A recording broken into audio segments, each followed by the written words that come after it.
Naj bodo otroci doma, naj v času respiratornih okužb ne hodijo v zaprte prostore, kjer je na kupu veliko ljudi.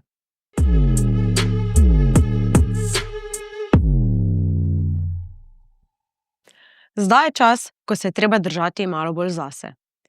To so priporočila pediatrov v Ljubljani. Pa v Mariboru?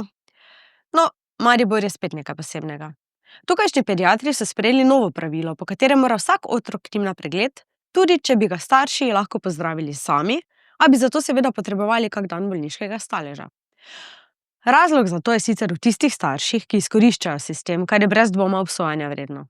Opazili so namreč porast prošenj za bolniške staleže ob petkih.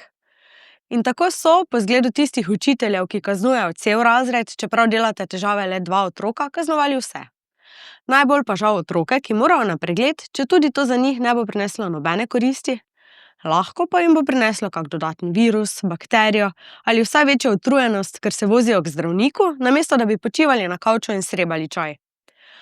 Očitno je nezaupanje med pediatri in starši doseglo novo raven.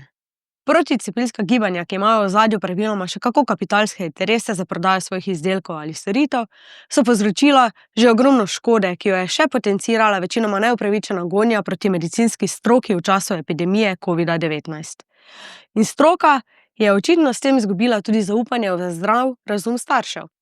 Tako smo prišli do situacije, ko so starši in pediatri vsak na svoji strani brezna nezaupanja, namesto da bi skupaj gradili most, preko katerega bi varno vselej znova popeljali tiste, za katere v osnovi gre. A žal tudi tukaj potegnejo najkrajšo.